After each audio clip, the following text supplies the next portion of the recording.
All right, welcome back, everyone. Your six covered. Appreciate everybody showing up. And for some reason, let's see if I can see the live chat here.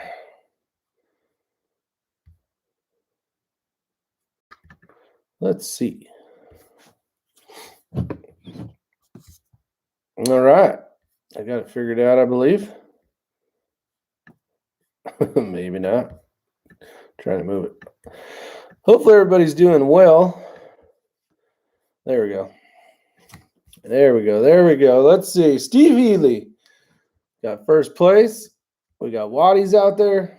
Big Country. Nancy Mink. Carcane. Matt Cross. Steve Healy. Tree Feller 22LR. He says he's waiting. If he quit texting me, I could get on here faster. Let's see. No, I'm just kidding. Tree Feller. Beck. We got Chris Beck out there. Brian T. Doug B. JT Holds. Richard Arthur. Actually, Sekif, which I actually printed one of his emails. Or not printed it, but took a picture of it. So that's one of the questions they're going to be talking about tonight. And hopefully Ray shows up a little later. But we'll get started. And there's a few questions out there, great emails. And these emails will hopefully help somebody else out, maybe thinking about getting into. One of them was about chassis, and one of them was about tripods. So we will get started here shortly. We got Andy Nelson, Jagaki. Actually, Jagaki's question, I believe it was. We got 45 Auto, Richard Arthur. Make sure I got everybody. I think I got everybody so far. Let's see here. See if you guys got any questions so far. Holy cow, the early crowd is getting earlier and earlier by leaps and bounds. Yeah, trying to get first place around here is getting pretty tough. But Steve Healy was definitely the champ on that one tonight. So I'm drinking water and, of course, some Pure Leaf sweet tea. And tonight's chat is sponsored by Vortex. So appreciate that. Get over to Vortex Optics and check out all their cool stuff. And then if you're looking for a rifle, get over to Desert Precision Gunworks where Kenny can build you a nice custom rifle. All right. How many of you guys saw me in bitter pain on that last video I just put out? At least I'm out there trying, right? At least I'm trying to be a good team partner and not let my partner down. So we'll see what happens. I'm sure there'll be something I screw up, but I'll give it my best. Popcorn and drinks on standby. That's right, Waddy. I appreciate everybody showing up. It is fun to see who does come in first. I know it's kind of hard depending on I don't know how it works. I guess those of you that have the bell rung and some of you guys I know don't get notifications till hours later. So usually if I'm going to do it, I'll do it right around 9 o'clock Eastern time. And then I think Tree Feller is looking at, I don't know, it's like 2 o'clock for tomorrow for over there in Australia. There's quite a few people watching from Australia. I don't know if Tree Feller's telling them about the channel or not, but I have been getting some cool comments from different places around that area. So pretty cool. Better stop cleaning my rifle. Yeah, so Tree Feller sent me a really cool kind of stalling right now, seeing if Ray's going to come over before we talk about tripods. But he sent over a picture. I'm going to show it. Kind of give you guys an idea of what happens when you don't clean your barrel. So what we're looking at is a 20-inch Voodoo. So you know you're talking a nice quality rifle. He's shooting La Pua. And the picture on my left shows, I believe it's a 1.876. And then after cleaning, and I don't know if he fouled the barrel or not a few shots before he took this group, but after cleaning the rifle, and I don't know how many rounds he put through it, he can always answer that. It went to 0.825 with 20 rounds. So closed the gap a lot by an inch, actually. So that's pretty good. But this is what I had gotten text So on this side, sorry for that stupid circle thing, but right there you can see pretty well. That is his group prior to cleaning, and that is his group after cleaning. I did give you guys the measurements already. But yeah, at some point in time, and preferably around 200 rounds, especially with, I know we're talking rimfire right now, but, center fire, 200 rounds is about optimal. Clean that rifle, decopper it. And then when it comes to the rimfire stuff, yeah, you still want to clean it around 200 rounds. And if you don't, after a while, your group's going to go to crud. So there's some more evidence of that as well. So the first question out there, see if anybody else showed up real quick. You can even have your video page pulled up and still will not show that you are live until 25 minutes after you have started. Yeah, I don't know what the deal is. There's no control. I can't, other than you guys knowing that I do it usually around 9 o'clock. And sometimes I would get too tired, or I get busy, or I don't have the motivation or the energy or a topic to talk about. There'll be a few days where I skip a thing. But yeah. Oh, Tree Feller says 11:20 a.m. there in Australia. David, a.k.a. Gagabytes, is out there. I haven't seen that name in a little while. Tim Rink, welcome. Let's see. Going to be tough. Top lies tonight's installment. Yeah, you never know what's going to happen exactly on this show. I think that's kind of makes it entertaining, per se.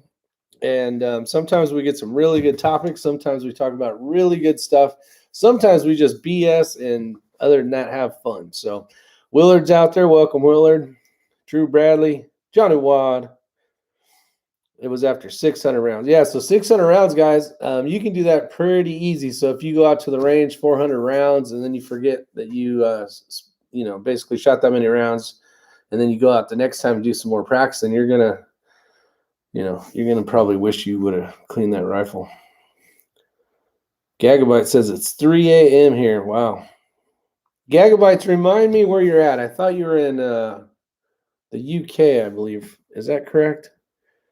You get your Kestrel working. Cameron, yeah, we got it working. I need to get back out to the range to really confirm everything's right. And guys, it was just, I was trying to split hairs the other day.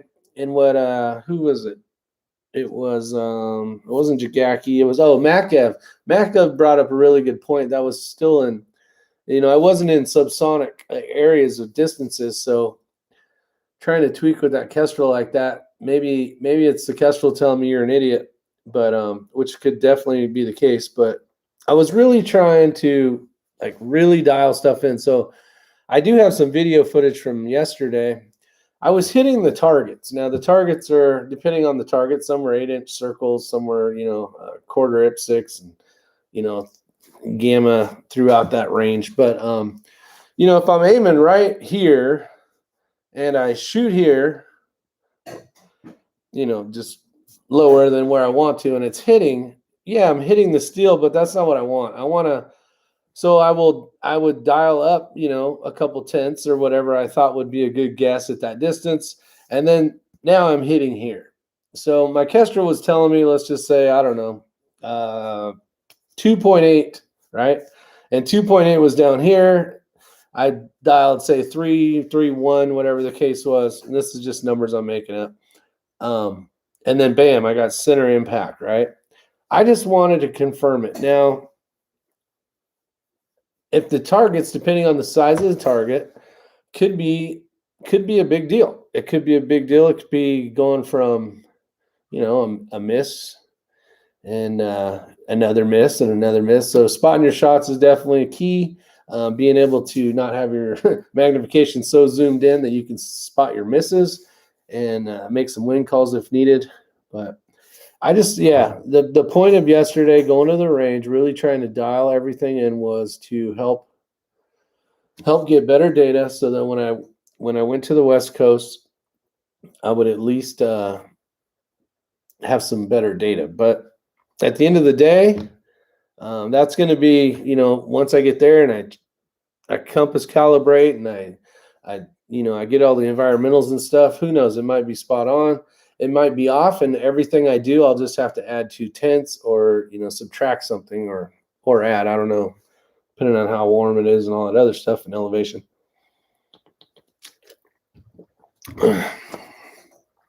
So, Cameron, that's the answer to that Kestrel question.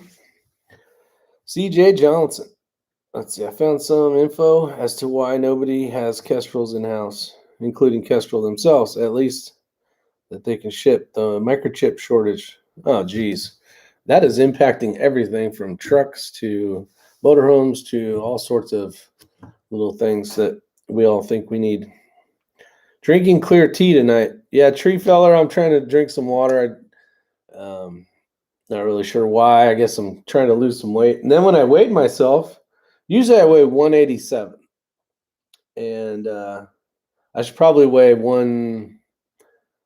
58 probably. But it said 192. So I'm trying to lose a little bit of weight. So the problem with this is I can drink one of these in a day, no problem. And there is 12 servings in here at 100 calories per serving. So 1,200 calories of wasted calories. So when I run, like yesterday, no, not yesterday because I took a day off. The day before I ran 45 minutes, 42 minutes was what it ended up being. And I only burnt 354 calories. So this tells me that I am drinking way too much of this junk right here. So I still love sweet tea. It is definitely the drink of choice at this house. But at the end of the day, I need to throttle back a little bit. I need to throttle back, right? We all got something we need to throttle back on. So, vanilla Coke. Oh, that's just horrible, nasty stuff, buddy. I do not like that at all. Let's see here. Yeah, how many of you guys like vanilla Coke? So good answer, Drew, or definitely a good topic. Yeah, with all the microchip shortages going on, it is now we're even seeing it in the shooting world. So unfortunately, has everyone hit the thumbs up button? 45 Auto wants to know. It appears that you guys suck at clicking the thumbs up button. So that's kind of a bummer deal. We're not even at 50%. So I'll just I'll drink some water while you guys I like vanilla cherry Coke. There you go.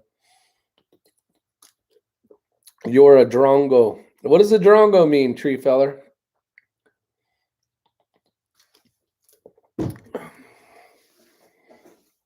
I don't know if I want to know, actually. Prefer whiskey or wine? I prefer whiskey over wine. Let's see. I switched my addiction from Dr. Pepper to the stuff called sparkling ice. 5 calories a bottle. I think I've seen that stuff, 45 Auto. Rick, that tea in the bottle looks strange to me. We put milk in hot tea and would never drink cold tea. Come on, Waddy. It's actually quite good. Down under drum beater. Gotcha. Drum beater.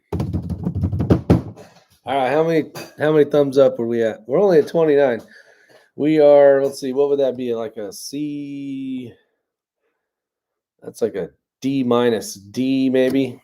That's about what I was getting in high school, so maybe I'll just have to deal with it. Maybe you guys can hit that thumbs up button. All right, so let's keep yapping and actually get to the point of tonight's chat, which is some pretty good stuff, but let's see if I can get to it here. I had saved the pictures of the questions. All right, so tonight, I won't say his real name, but it's Jagaki, right? And he says he had a good comment. He said maybe on next chat we can talk about some tripods. So let's do that a little bit. So to get started, and Jagaki, I thought I saw you in here somewhere. Where are you at, buddy? I want to make sure you're here if I'm going to try to help. Knucklehead, I was hoping was going to show up because he has He's been to quite a few ruck matches. And let's see, you out there, buddy? Earth Jigaki, are you out there? Can you hear us? If not, he can watch it later. Let's see here. Iced tea is a big in the South because it gets to 1,200 degrees Fahrenheit in the summer. Yeah, exactly, 45 Auto. It gets hot out here, buddy. Drinking water is about the only healthy thing I'm good at. Yeah, see, I'm going to try to get good at that, Chris Beck. The iced coffee in the summer, 45 Auto. Yeah, I do not drink coffee. If I drink coffee, I need to stay within the house. Let's see. So it says, amazing job on last couple chats. He says, I have a inner-rail tripod that's great for spotting duty and light shooting use. Two requests on the upcoming chats relevant to the Burris match coming up. Could you run through what your RRS, which is really right stuff, tripod and head, is most suitable for ruck matches, team sniper events, as well as talking about moving from stage to stage? Weight and compactness have to be high priorities. And then he sent me a picture over with the really right stuff, the TVC, and it's nice. It's kind of something that I believe they set it up for PRS stages where you have to have, if they're going to do it, everything has to be basically collapsed like this. So the bonus to something like this, and I'll give you the model. This is through the MK2 SOAR, basically, side of really right stuff. So the SOAR side of it. But the item number is TFCT, the MK2 tripod, 34 with anvil 30 head. And does it have a part number anywhere? No, it does not have a part number, but the TFCT MK2 tripod 34 with anvil 30 head. So some of the things and the reason why I ended up going with this is because we had a chance to use one of these, and when we shot that match, when I was with that match in which one was it? The team safari match that was done by Competition Dynamics in New Mexico last year. Great match. If you guys ever get a chance to shoot a Competition Dynamics match, definitely sign up for it.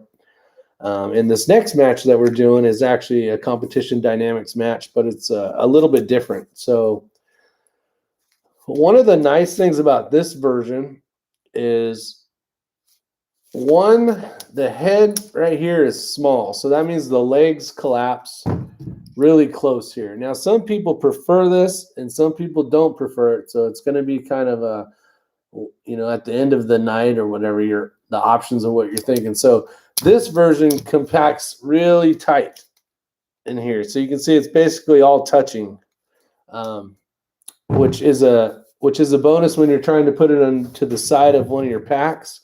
Usually it goes about right here in your pack, and it's short enough that when it is completely, compressed down, it's easy to like climb under trees and bushes and be able to, I guess it's going to depend on the terrain you got to get through, but there's not as much stuff sticking up in the air because it collapses really tight.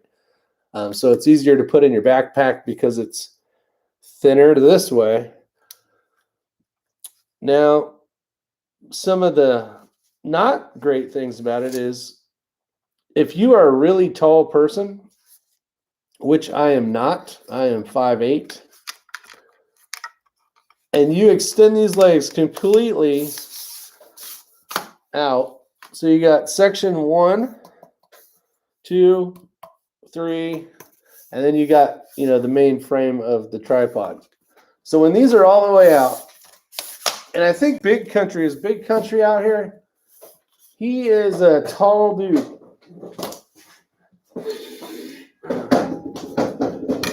And the reason why I know this is because Dick Hedges shot with them. And he runs a tripod. And I don't know which make and model it is. But he's a tall, very tall man. So he he needs a taller tripod than I would. So let me show you guys this. All right, so this is as high as it goes. So now I have the legs spread completely out, and all my shooting stuff's upstairs. But when I put on my binos, the range finding binos, it is perfect height for me. Works great for me.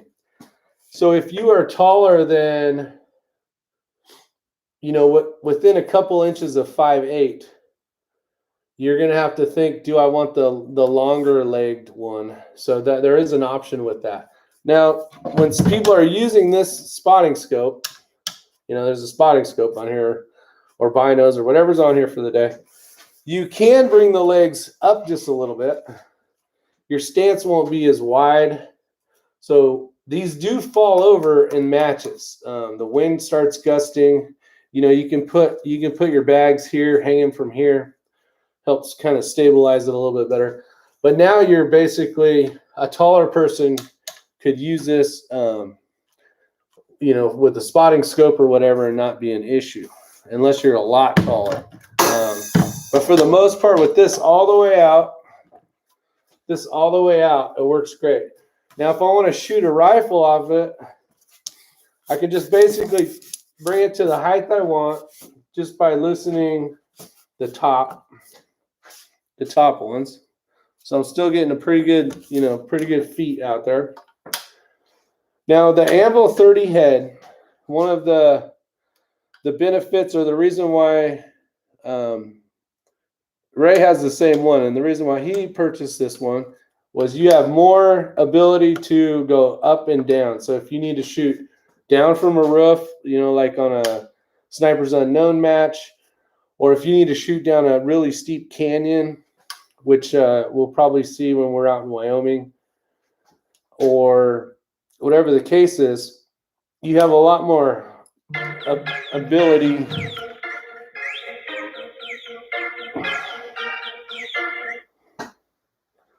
Okay, that's an X-ray right there. So you have more ability to cant your rifle up, cant your rifle down, depending on what you have to do. So that's a bonus. The other bonus with this head is if you're going to run, say, a team sniper match, and one guy has an Arca rail, and the other guy, say on the gas gun, has a Picatinny rail system, you can run either one. So you got the let me tighten this up. You got the Picatinny, or I'm sorry, the Arca Swiss rail. Could you imagine if YouTube shuts me down for this? And then I have a little piece of Picatinny up there on top of the scope, but it shows you that you can do it. So you have a lot of angles shooting down. There was some stages at the Sniper's Unknown where you were on the 10th floor. I think it was 10 floors or 11 floors up on the roof, engaging targets at the GTI facility, which was really cool. And then you also have the ability to shoot way up into a canyon if need be. The thing I like about this, now there's a lot of different ones. So there's the wider one, which I don't remember the version of it. And then the negative to me is when it closes up, it's still really pretty wide. So, the legs don't collapse as far in. And it's just kind of set up different where there's not this whole ball on top. It's more pivots down here, and then you have a handle to turn and put tension on it. Some people like that. Some people don't. I like, and it's probably just what everybody's used to using, so it's more of a personal preference thing. But when I'm on a spotting scope and I'm going from this target and I can lock it in, and then the guy shoots, and I'm calling shots, and I can come over here to this target, bam, and so on. But you could probably do the same thing by going like this, moving it around, and then tightening it down again. So that's more of I would say it's more of a personal preference. So the benefit to having something that gets more compact again is about being able to put it in your ruck bag and it not sticking out real tall. Now, if you're carrying a rifle anyways and you got something that's, you know, basically above your head quite a bit, you're still going to have to dodge tree branches and everything else. So that may be an option. This is, I believe, in my opinion, works better for more of a ruck style match. For a PRS event where you're basically, and this was one of the questions, is how do you kind of carry this stuff? So the match that we're going to in Wyoming next month, everything is a timed event and you don't want the other team to catch you. So I will have the range finding binos on here already attached, you know, and they'll be basically locked in really tight with this one. And then I will carry this like this. So I'll basically be slinging my rifle over. Not a huge, I won't be carrying a big pack of any sort for this one. Just kind of have a belt. I'll have basically this minus the mag pouches during the day, unless it's the attack stage stuff where you're shooting the pistol portion of it as well. So it's going to be basically this, a rifle, and then, you know, my mags and extra rounds. And then probably a water. I'm probably going to take a water bottle, just one water bottle this size, and that'll last me the whole match. So I'm going to go light. But I need, you know, if you're hiking and there's a ton of dust, or if you swallow a bug or something nasty, you know, and you just want to get that nasty dead bug out of your mouth, you know what I'm saying? Just something to rinse it out. So that's kind of the thing on that. So the bonuses, like I know Chris Simmons, he has the, I think it's a 2-piece. So basically this one here is like a 3-foot. So it's just this piece and then the other piece that's 3 foot that goes into here. The bonus of that is you don't have all these to mess with, but they're really pretty fast. So if you're going to be shooting on the clock, you know, you can bring them in pretty easy. So what I'll do is I'll actually deploy it for you to give you guys an idea, and then that might make up your mind on what you want to do. So that's kind of how you would close them up and then pack them back into your bag. Once they're all together like this, you can, with one hand, you can tie them all down at the same time. So I could grab it out of my pack. I want to deploy it. Now, you can have these marked. A lot of people mark them for their height. Their height when they want to shoot off the rifle, and when they want to shoot or use it as a spotting scope or something. So they can kind of have little predetermined things. So that's how fast that would be. So hopefully that answers that question.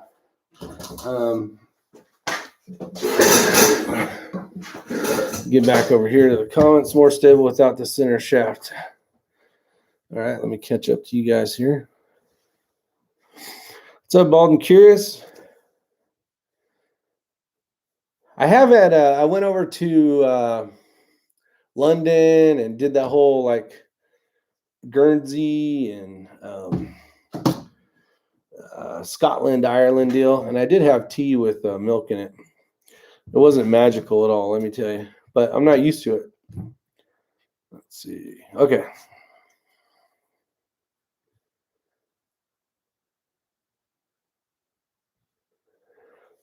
Oh, Daniel got his my judges out there. Welcome. I always want to buy the RRS, but I always get overwhelmed looking at the models.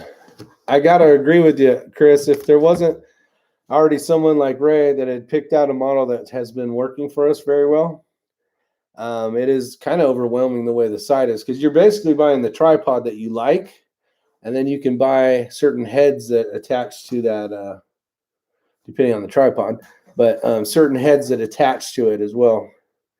So yeah, there is that problem. But that's the reason why we went with that one. It compacts a little bit better. And now these things are not cheap, everybody. There's a lot of companies that, and they probably come, honestly, they probably all come out of the same China shop, you know, when it comes to the carbon fiber. But the Really Right stuff are very expensive, but they work really well. They design it, and there is some weight to think about these. This one here, this model here, I think is under 4 pounds or right there. So they do make ones that are thicker when it comes to the carbon fiber, but now, you know, the whole ounces equal pounds and pounds equal pain kind of thing really does come into effect when you're shooting these matches where you got to carry everything from, you know, stage 1 to stage 2, or even those longer ruck matches where you're basically hiking for 3 days and have to carry all your gear as well.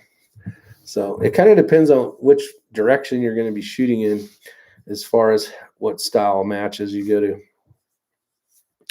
If you can get past this, past being Chicon. So are the Vortex tripods, though? You can get great deals on the new Leaf Photo tripods on eBay. The seller accept offers, and I got mine for 75% off. Yeah, Joe, for sure. There's a lot of different companies out there. I know Vortex has a new tripod that's out. I don't know what the weight is on it, and there is a couple of options on heads, I believe, but I have not had one to play with, so I can't really talk about those as far as how great or how horrible they are, because I just don't know. I don't have the time behind them to tell you if I like them better or not as good or whatever. I will tell you that I know they're, I think, like $500 cheaper than the Really Right stuff. I've heard people say that they're great, but I can't give you my thoughts on it because I have not used it, so I don't want to tell you. Now that one there, I use it at all the matches, and I kind of use it with the Bad MF that Ray sells, and you click it in. I added a little attachment there so I can just click in basically how you would normally close it.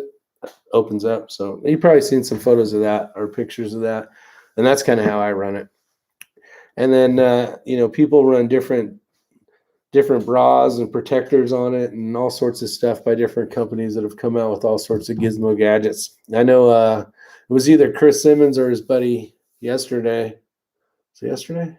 Yeah, yesterday had a nice little setup where it kind of folds down, turns into like a table where you can you know, put your phone and, you know, write data down and stuff. So there's a lot of cool gizmo gadgets for the tripods out there.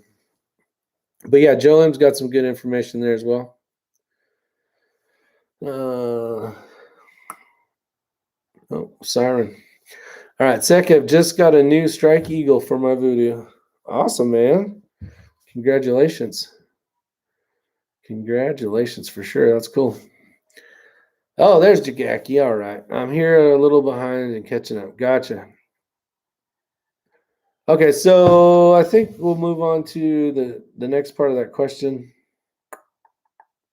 Where the heck is it? Photos. Okay, so the second part of the question is, or the first part of the question, I'll finish it. Weight and compactness have to be the high priority. Yeah, so we talked about that. It depends on what you're doing. If you're just going to go to a PRS match, most of the time when we were at Hornady PRS, nobody ever collapsed it and then walks to the next stage. They just leave it the same length. They squeeze all the legs in together. They throw it over their shoulder and they head off to the next stage.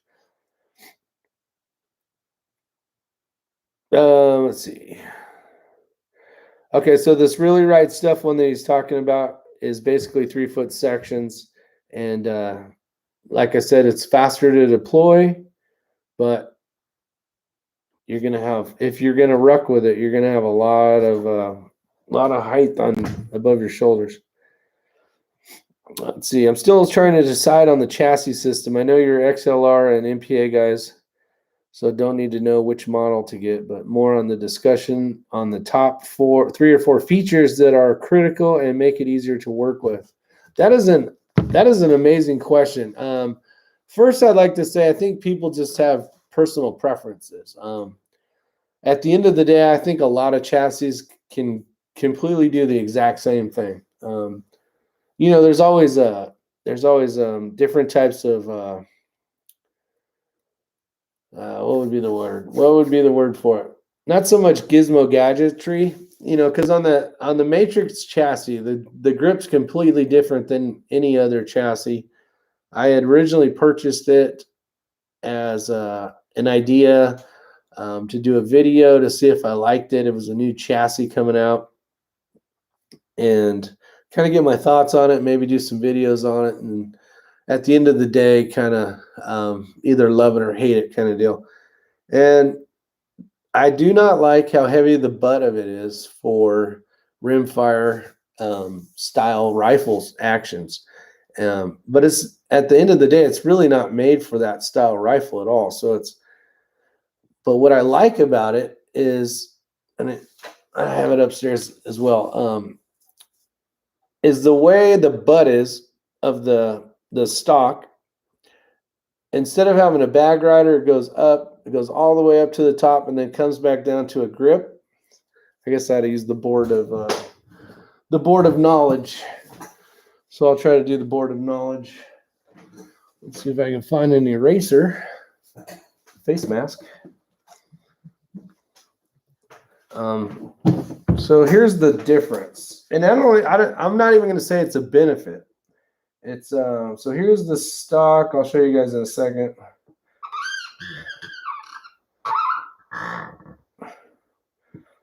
All right, so here's the butt pad. Here's the butt pad of the rifle right here.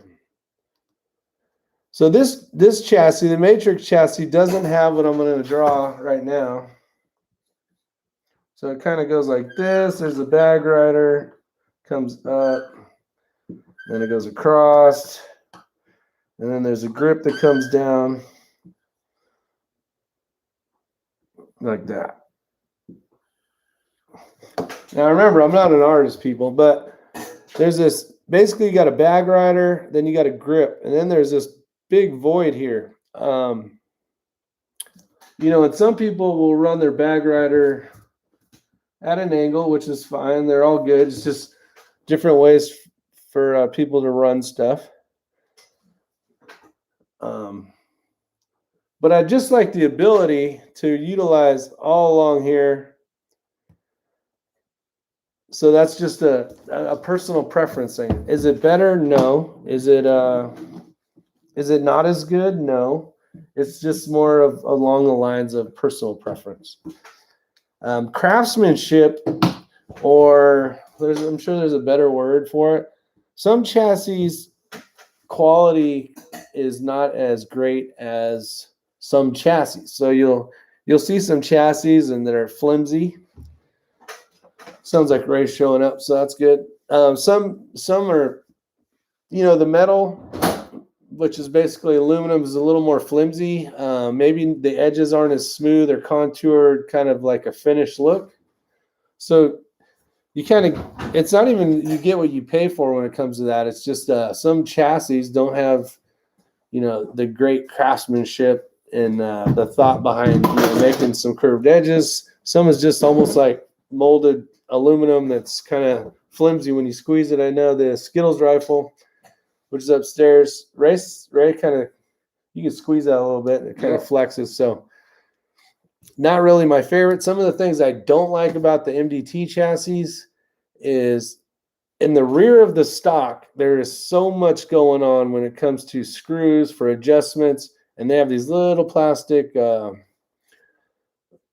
be able to tighten the screws, which don't tighten because it just basically slips on there. Cap covers. They're cap covers. And it's in my opinion, kind of the dumbest idea ever. So when you're running a bag or you're catching it or, it's catching on your straps or, hooking your shirt or whatever, it's just a lot of hook points or snag points. So what are some of the things that you like about chassis? I think you're there. It's just this thing's in the way. He's got it here. Okay. What's up, everybody? Just walked in. Got busy. So we talked about the tripod a little bit. Okay. Kind of gave them the pluses and minuses to how that one folds up tight, folds up short, so you can pack it up tighter. We talked about the ball head and the bonuses or the pluses of being able to do a lot more elevation when it came to angle, for shooting up down into steep ravines or shooting up into whatever. Yeah, I'm not a huge fan of the ones that have a huge bowl up top, especially if you're reaching under to tighten it. I talked about that. Yeah, you already mentioned that. Yeah, but yeah, you probably hit some more on that. So I mean, that's good if you want to take that off and use a bag on top of it. But for ruck matches and finding the smallest, lightest, most compact tripod there is to shoot off of, you're not going to beat this one. I'm sure you gave them the TFCT 34 or whatever it is. Yeah, it's the TFCT MK2 tripod 34. Yeah, it's just hard to find them in stock, and the Anvil 30 is very, very popular. I remember when it was invented, and I talked to the guys that really write stuff, and it does the job really well, especially if you have somebody that doesn't have an ARCA and they're having to use it with a big tinny. Now, the one thing I did say, if you are a taller stature, yeah. you know, like Big Country was out there. Dick was like, you know, let me borrow your rangefinder or whatever. And it's like, it came to here. Yeah, exactly. I know, it came the other way.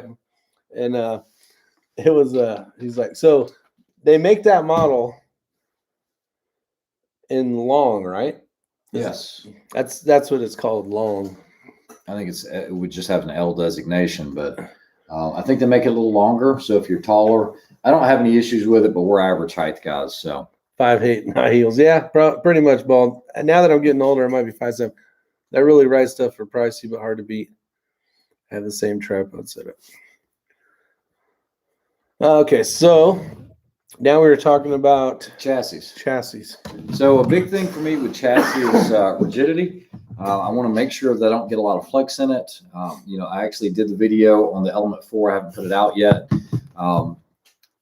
That you can actually feel a little bit of flex in. So it would be a great hunting lightweight setup, but I don't think it would be the best competition setup because it does have a little bit of that flex in it. It's not made for that purpose. Okay. It's almost like a segue into I don't want to go competition, but then again, the price reflects it. It's less than $600. Yeah, it's a great price. So for me, it would be the rigidity. It would be the finish on it. You know, I'm not into raw finishes. You know, I want a good, you know, hard coat on it or, you know, good anodizing. I want good, clean machine work, no sharp edges. Also like, then that was one of the things I didn't like about the MDT, you know, because we both have those chassis. Yeah. But you've got these little stainless screws on the end, the whole little cap cover on those, they all got lost in shipping. Yeah, yeah. They're tiny little screws. I don't like the brass screws. I know why they did it because then the brass would be sacrificial and you wouldn't strip the aluminum out. But the cap covers and all that just didn't fit me well. I just didn't care for it. I still have it. I'm not going to get rid of it. But that's really for Ella's 223 Ackley. Yeah. And so same thing. If you wear ears that have lanyards or cords, it's going to get hooked every single time. And that's something that does catch from that stock. Yeah, it'll catch clothing and everything else. And I'm not bashing on MDT. I'm just telling what my preferences are. The other thing is it's really important to have QDs. Very important. Yeah. For me, I don't like to add a QD M-lock onto the side if I don't have to. It'd be nice if that was machined in. And yeah, they could still pull out, but pull out strength on those things is still close to 300 pounds. It's supposed to be anyway, about 275. But I know Kenny, he bought one and running around with his rifle, he actually broke one of he ended up going with little grade 8 bolts on it because it's stripped out. It's stripped out. It's stripped out. DW, good question. Yeah. These were originally designed for heavy duty, massive, expensive cameras. They hold like, I believe it's like up to 60 pounds on the tripod. So you can, with that ball, I wish we could really show it, but you can put it right at the end of the stock and have the rifle way over here with all that weight and it'll hold it. It'll still hold it. Yeah, it'll hold it. So, and guys, back in the day, you know, a lot of guys use the squeeze Manfrottos. Don't ever buy those. At the time it worked, but what ends up happening over time is, and basically it's you know, Really Right Stuff is a camera company first and foremost. There's for camera accessories. Arca Swiss is not new. It's been around for a long time.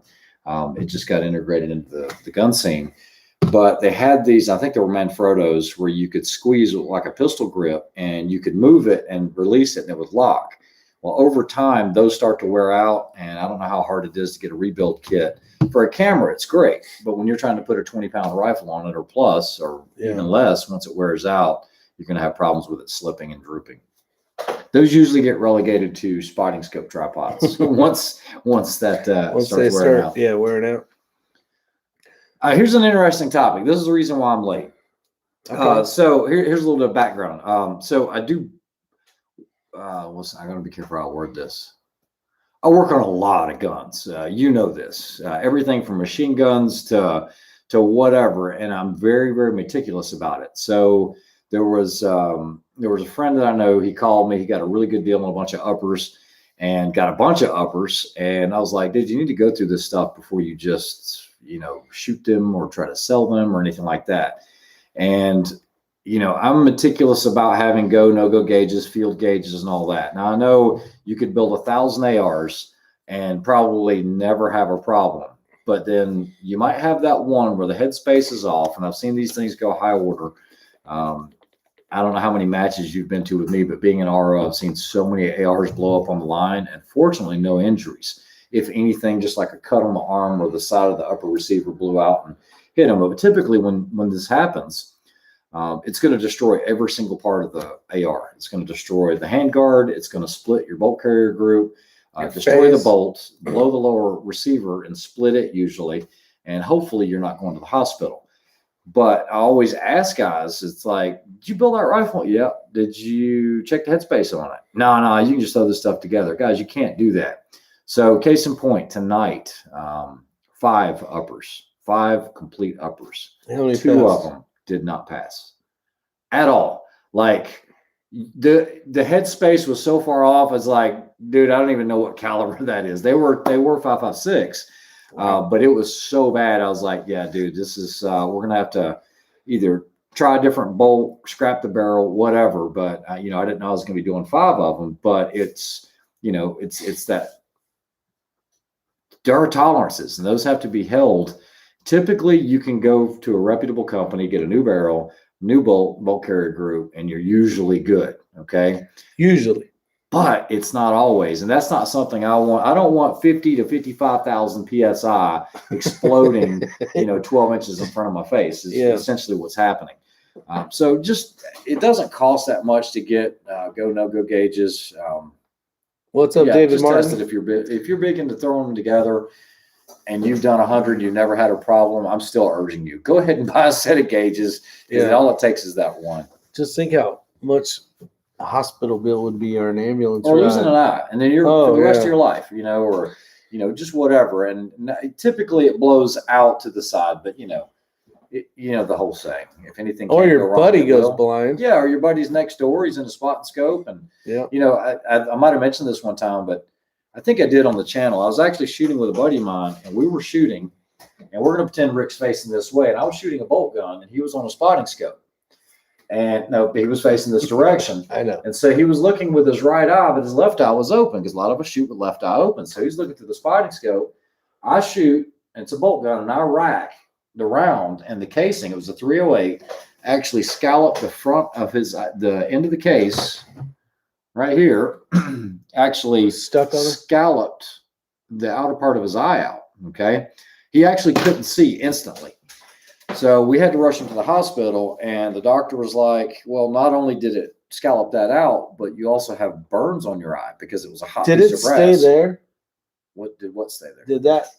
No. Did it fall? That just hit his eye, and he was like, oh, really? like that. Oh, yeah. Oh. I mean, and no, he didn't have I didn't know safety if it was glasses stuck on there. Like, No. No, it basically, if this is your eyeball, when it extracted, apparently what happened was this just nicked a piece of the end of his eye off. Oh, the clear part.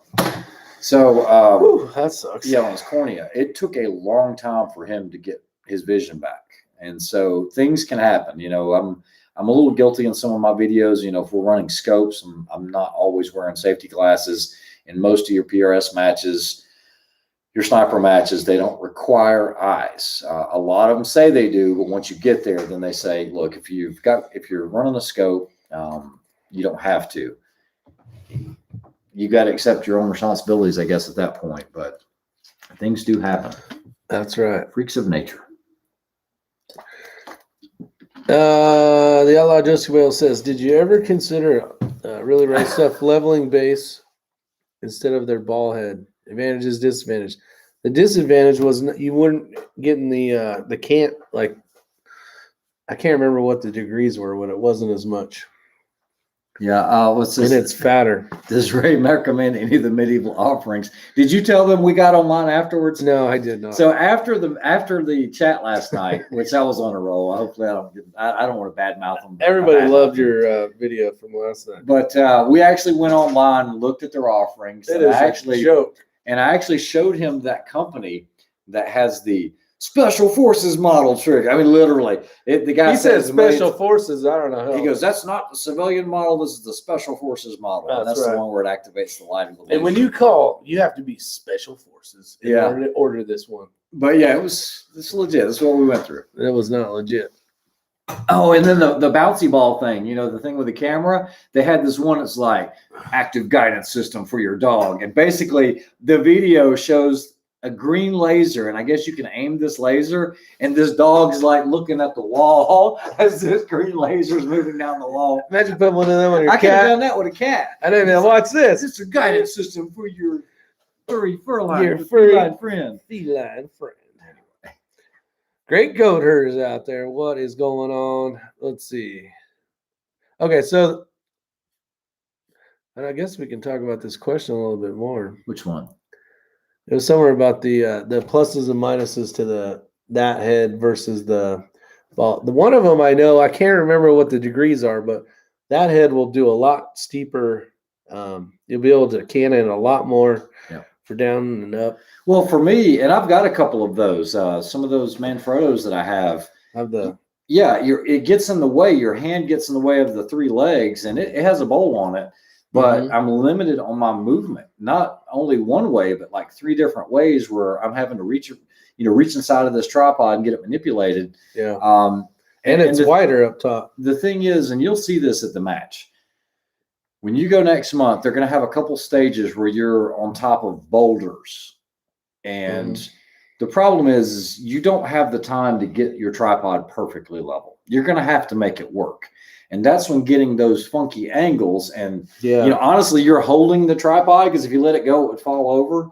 But you don't have time to move from position to position and be messing around with legs to get it level on this thing. So being able to keep a hand up there on that small ball head and just being able to release the lever, get that funky angle and lock it in, for me, it just works faster. That is a bonus because you're on your rifle still basically holding it, and you can actually manipulate the rifle without having to let go of the rifle and come under here and start messing with it. Yeah, all those matches that I shot, 3-4 years ago doing these ruck matches, I was using this exact same tripod.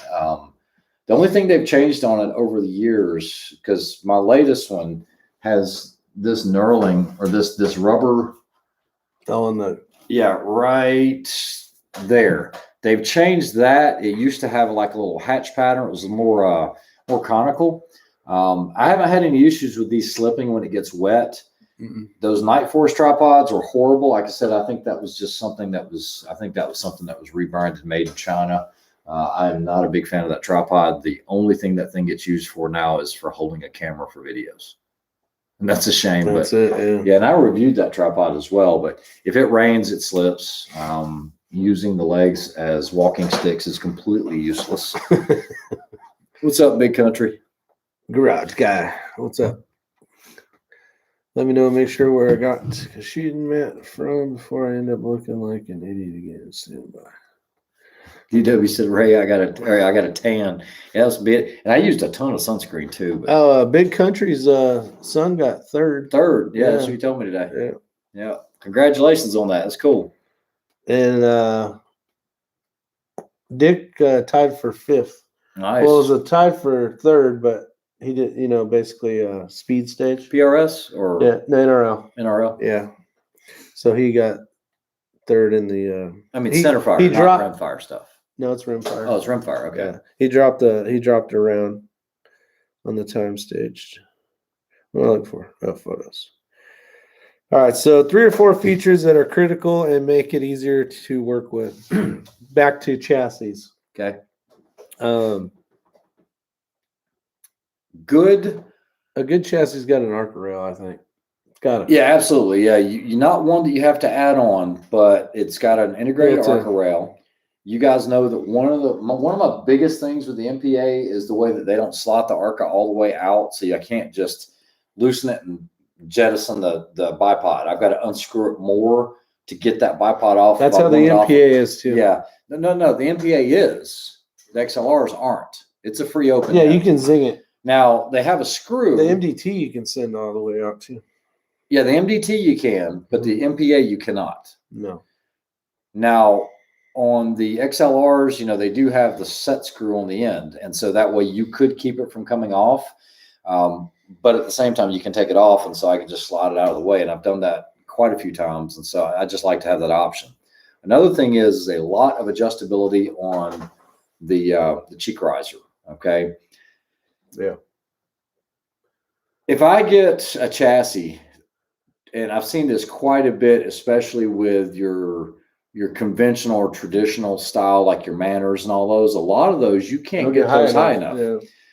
And I will say your face is going to differ. I have the same issue with the Matrix, and I believe I had the same problem. So if you're running, I'm running 50 MOA base, basically between the scope mount and the mount on the rifle. And once you start cranking that scope up like this, and you got to somehow this needs to come up here so you're in line with the scope. So once you start getting to that, you got to do some modification. Supposedly our MPA makes an extension for those things, but I don't think you should have to buy one. You know what I mean? Yeah, I agree. So I made my own and with some rubber washers, basically. Yeah. So of course the adjustability. Yeah. And I'm going to go ahead and we're on the chat, and you guys know I'm pretty fair about all my reviews. One of my biggest complaints to Accuracy International with ATX was that prototype that I had. The adjustments for it, one was too low, and the very next one was too high. Oh, and it was like, and I actually, when I spoke to the owner of Accuracy International, I told him that, and he goes, "Yes, we realize that, and that will be corrected before they're released." Oh, but yeah, that was one of the first things I noticed, because I like to have a good, solid, spot weld, and I don't like to have to fish around. And you'll notice your groups will get a little larger if you're having to fish around. You're trying to print some tight groups, so that's really important for me. Mm-hmm. I'm really funny about buttstock material. Okay. Yeah, the stuff actually touching you. Yes, and the reason is I don't like it. Okay, so Benelli's. If you're a Benelli shooter, the older Benelli shotguns, when you went to shoulder it real quick, if it touched your shirt, it would do this, right? Yeah. And so I don't like material that's super, super grabby on a buttstock. Yeah. I mean, I want it to be rubber and, have a little bit of recoil reduction. It doesn't matter on the 22s and stuff. And I don't need it to be squishy like they call them limb saver. But yeah, that's important for me, is that it doesn't grab too much. Well, and some of the big things, I'll kind of give you the bonus on the XLR chassis. So you can be 12 years old shooting your first PRS match, or whatever, 8 years old, and you can shoot that chassis for your entire life. Yep. There's so much adjustability when it comes to that stock. Now, there's going to be people that don't like it due to the fact that it's kind of the buffer tube style. Aesthetically, it's not the I'm going to give it to Masterpiece. Yeah, they got MPA looks better, but I think as far as like what you're talking about with regards to length of pull, the XLR's got it. And at first I was like, man, it looks like a buffer tube on an AR. Yeah, it is a buffer tube, but it's done that way for a purpose. And it is a good purpose. Yeah, because they are expensive, and if you got a kid, or maybe you got to have two shooters shooting it, it's pretty quick to adjust if you needed to. The other thing I like about XLR is they're not just, okay, it's Remington 700 based and that's it. A lot of the manufacturers, XLR is big enough to where they do actions for the Howa 1500. They do it for the Savage. They do it for the Remington 700s. They do it for Anschutz. So you can get the exact same chassis, have these multiple platforms, and just buy the chassis for that. And you're not having to, okay, well, they don't make one for this, I'm going to have to go to this manufacturer. Yeah. Where you're jumping around. I like continuity between my stuff. The good thing about yours too, as well, is, and I love MPA chassis, don't get me wrong, but if you have say you want to get rid of it and a guy's a left-handed shooter, all you do is you flip that little piece of plastic over. Yeah, the insert. And then you can put you can make it a left-handed bolt. Yeah. Yeah, that does make it nice as well. That's cool. I think for me, the biggest thing is being able to have, if you're going to get into the precision rifle stuff, making sure that you can put weights in there, underbarrel weights, and get it configured for the balance. And, you know, the thing about like that Element 4.0, when you guys see the video, is you can start off with something. Let's say you have no intention of ever getting into PRS, but you want to get into some light competition or stuff, or maybe get into some of these, you know, hunting matches or whatever. You just want to upgrade that stock that doesn't want to do everything you want it to do. Well, if you put a medium heavy contour barrel on there, you know, a factory, let's say a Remington 700 with a varmint barrel, which is nowhere going to be as heavy or as long as a PRS type setup, I could drop it right in and still get it balanced using a couple weights here and there. But now if I wanted to, let's say I take it to the next step, say, you know what, I want to start doing some of this PRS competition. I'm going to get that action rebarreled, and I'm going to put a 28 inch or a 30 inch, whatever on it. Well, now you're going to have a real nose heavy gun. Well, and I know almost all of them offer the weight kits, but the XLR, you can add a ton of weight to the back. The entire buffer system, that comes out in little sections. Yeah, it can all be weight. Yeah, it can all be weight if you want it to. And I don't even run it that heavy, but you could still balance it out. So having a good set of weights to get everything balanced is important, especially in PRS. You don't want a gun that's, you know, nose heavy or you want to balance. Heavy. 22 is not as big of a deal, I think. I find the MPA butt very grabby. I don't notice it much on the two that I have. Actually, I guess I have one now. Have you ever in a competition match crossed over water, creeks, or river? We were worried we were going to have to on that match in Virginia or Tennessee. Okay, how about laying in a boat that's full of water and you're completely soaking wet? That would probably count for it. Now, this is not going to be your PRS matches, okay? We're talking about some of the ruck matches and everything. And typically, you do want to keep your rifle out of the water. You want to keep your weapons out of the water if you can. That's not always the case, and depending on what type of event you're doing, you're probably going to get it wet. But for most parts, for most matches, they're going to try to keep you from getting wet. A lot of these matches typically happen in the fall and in the spring when it's still a little cool out, so it's not so. I mean, it's not a desert ruck match. It's not like Surviving Man that just came back from. I was just going to say, thanks, Dr. Rock, and welcome to the show, David Martin. Yeah, and then, you know, you'd have to have a change of clothes if you got in the water and got cold like that. So to answer your question, yes, it's possible, but 67 Rebel. I was having my best match in the morning that started storming. Everything went to crap. Yeah. My butt's too grabby too. Yeah. There is a few that it does suck. I think even that Benelli every once in a while grabs my shirt. He says, I have Drew, but that's very uncommon. Yeah, there you go. What was Drew saying? Oh, walking through the thing? No, I think, walking through the water and everything else. Now, I will tell you, when you get, if you get into some of these vetted law enforcement sniper matches and military sniper matches where they don't let civilians compete, they'll get a little crazy with all this stuff. Yeah. Safety-wise, they can get really crazy. Yeah, 360 degree, basically. Number one is, and if you guys have ever shot any of these, some of them have no 180 rules, okay? And so, because everybody's supposed to be a professional, right? But I can tell you, I've seen a lot of people that shouldn't have that designation that shoot in that. Because I've seen so many. I mean, look, none of us are immune to it, but I have seen so many negligent discharges by so-called professionals. It's crazy, but some of them have no 180 rule. Okay, you'll run full 360 ranges with an RO beside of you, and then the other part of it is like, you know, you might have to scale or do things where if you screw up, you will be going to the hospital with broken bones or worse. I've seen a lot of injuries, you know, everything from broken arms, broken ribs. That one net? Well, there's a couple of them that I've been in, and it's like you're way up there. And it's like, man, if you screw up here, you're not walking away from it. No, you're going to visit.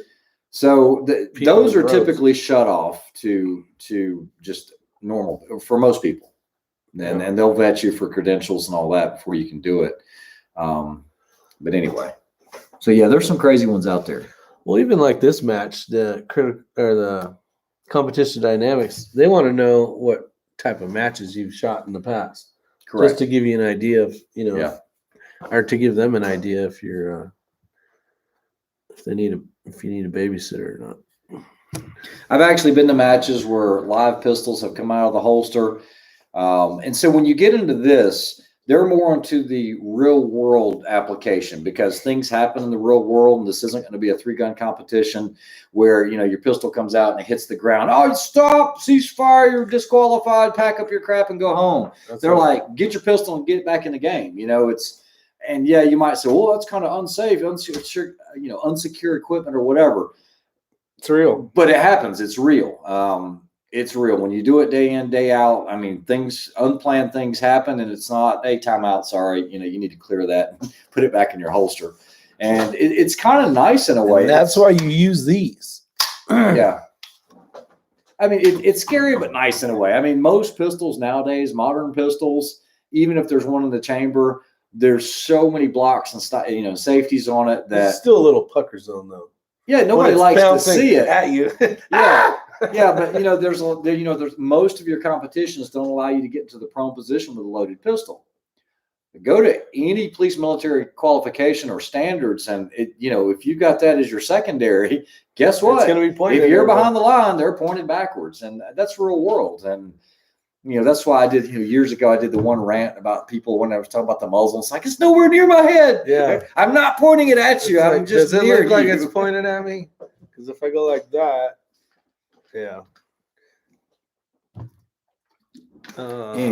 Anyways. Oh, so let's get back to this. We got, so Jagaki, those were, I think we got everything you had questions on that email about. Red Raider.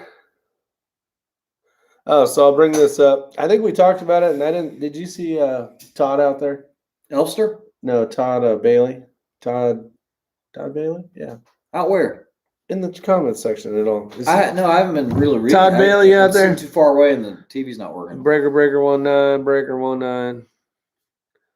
Anyways, so oops. We talked about it a little bit. You remember how we raffled off? They're not raffled off. We saw who won the Ruger RPR. So there was people that wanted to know if there was a place that they could donate. So I was hoping Todd was on here. I think he saw that one that we talked about. So that was another one. I just want to bring it back up in case Todd's here, if he figured out a way, if people want to donate. And then we got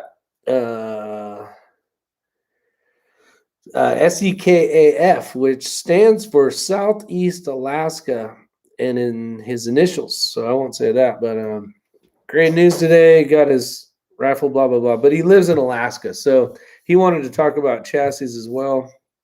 And he's got a Voodoo coming. But, being in Alaska, it's tough to get your hands on equipment, like different chassis and stuff to really see which one you prefer. So basically, the information that we talked about in a little bit ago about, pluses and minuses and to some different manufacturers. Yeah, that could be a real problem because, we don't have access to those around here either. And with me being in the industry and going to SHOT Show every year, that gives me an opportunity to actually get my hands on it, feel it. When JP started doing the bolt gun, when Daniel Defense, all those guys, you're actually getting your hands on. It's like, man, I might look at that. But if you don't have that option, I don't know any gun stores that have, we got some MPAs over here, some MDTs, some XLRs, unless you're at a show like that, not at a gun show, but an actual industry show like SHOT Show. Yeah, you won't have that opportunity. Yeah. No, for sure. And that's the problem. And I think that's the bonus to YouTube and other formats like that is at least people get a chance to look at something. Correct. Prior to, and then we talk to people that have made the mistakes of buying something and saying, oh, geez, there's something else better out there. There's been a lot of that. Yeah. So the YouTube is kind of a good way to find out if something's decent or not, as long as it's not some, basically somebody getting paid off to say that's great. Really because that Rimfire, I'm not going to lie, guys, it was a lot of fun. We learned that together. Yeah, we had always shot 22s, but we never shot them like this. And so, we made errors along the way, and we learned. And you bought a V22, and then you bought the 360. You had an 18. You went to a 20. Yeah.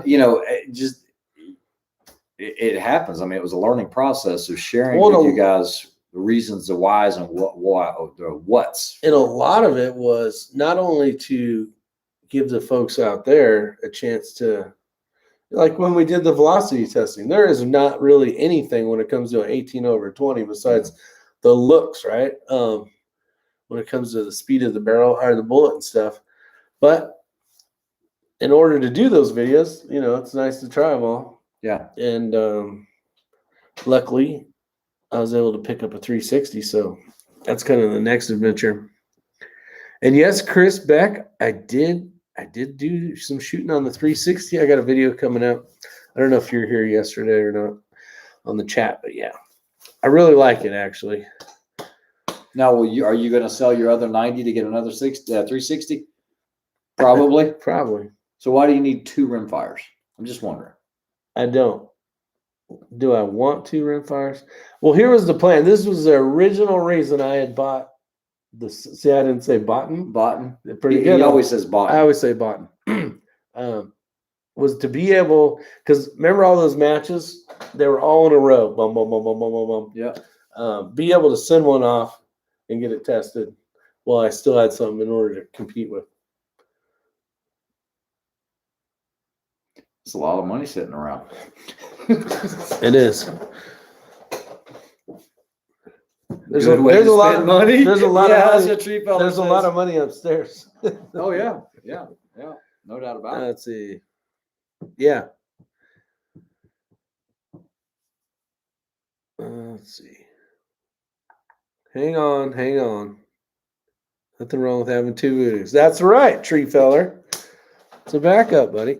And another reason too is if somebody say I got a rifle that breaks and they're the same, it's just like another day in the neighborhood, just like shooting the same one you've always shot.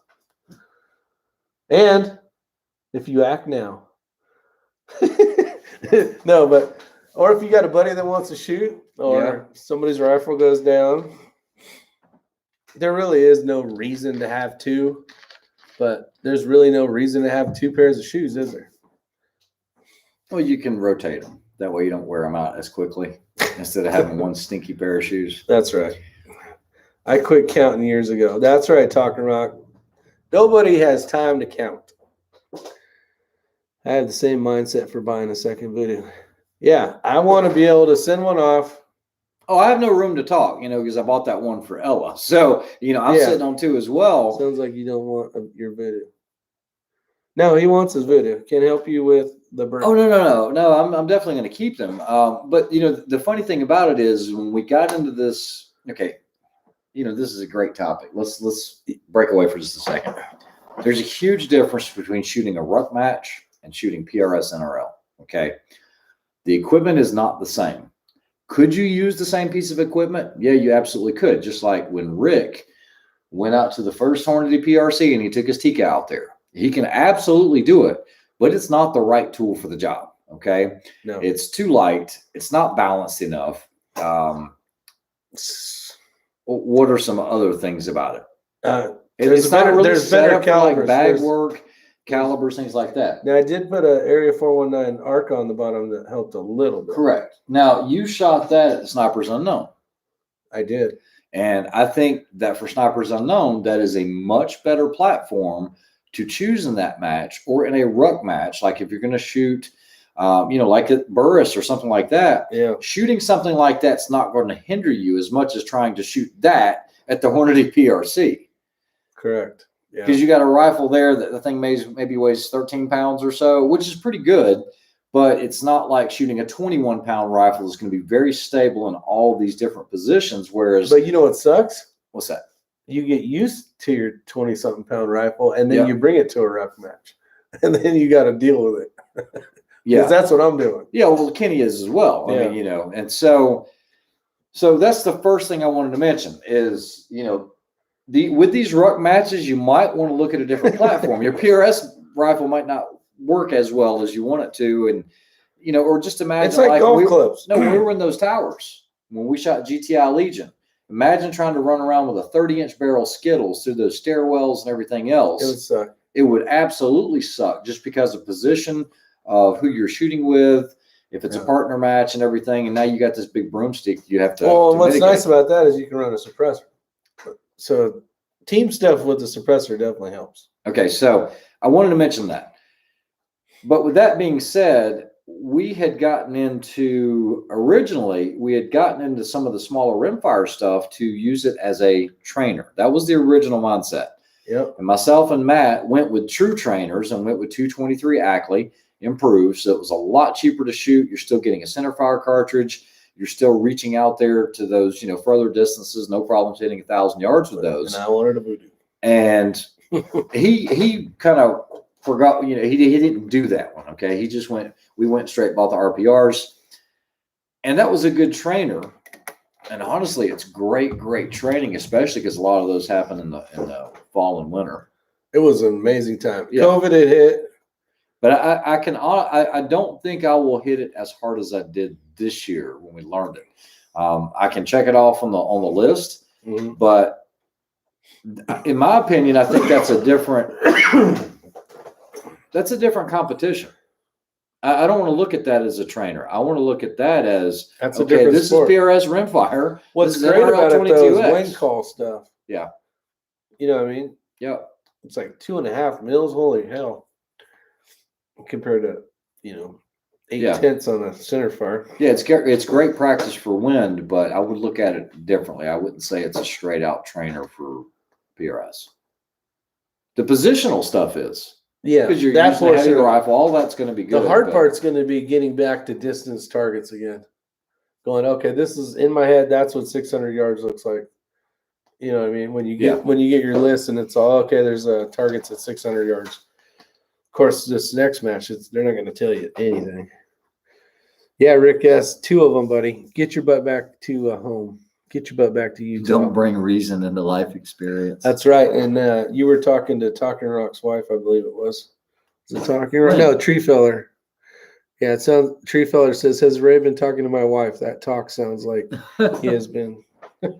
Well, guys, honestly, I mean, but if you really think about it, you're going to have $1,800 in that voodoo action. You're going to have $1,000 to $1,500 if you go with a Matrix or if you go with the JVM and then you got a scope. So now you add this up, you've got $5,000 to $7,000, depending. I mean, if you're running a Sky bipod and you got 2 of them, and by the time you add that all up, you're talking significant money. You're not talking about shooting something that's just production division. I mean, you've made a commitment at that point. Yeah. And then when you get 2 of them, now you've made a huge commitment. So, it's just like anything else. And it's not like we're just doing rimfire. We're doing this PRS and we're doing the 3-gun and we're doing these ruck matches. It never ends. She says, "Stop it. She'll hear you." She will hear you. Have a good night, Rick S. Yeah, that's the chicken tikka. We'll see you, Rick S. It's got the Microtech claw on there. Buy once, cry once. Yeah, that's the problem, CSH. It's not buy once. It's buy twice, cry twice, but cry 15 times because you're trying to do all these different. Well, now if you take like ourselves, right, and you shoot 3-gun, so there's 3 things, and then you got PRS, and then you got rimfire. I mean, like by the end of the day, just in order to compete in the normal stuff, you got to have some weaponry. You better have saved up some money. Yeah. You either got to sell crack on the street or something, because this is not a cheap sport. One of the good things I think about, your channel, these chats, is that we're doing these matches and stuff, and we're competing in all these different disciplines. It's not just the same old. Yeah, it's not, well, that guy's really good at rimfire and that's about it. Or that, it's showing everybody the whole dynamic of, okay, this is 3-gun and this is really, really 3-gun. Mm-hmm. Not a local club match, but shooting, bigger nationals, things like that. Same thing with PRS, same thing with rimfire, and being able to share the heartaches that we have with some of this stuff. It's pretty cool. For sure. Yeah. Well, that's good. I mean, I'll do horrible at something, and those guys out there are learning from it. Yeah, and I get a lot of emails. I try to answer each and every one of them, but it's like, I want to get in 3-gun. I'm like, hold up. Are you sure? I was like, are you sure you want to do that? Number one, right now is not the time. Yeah. Go find some shotgun shells.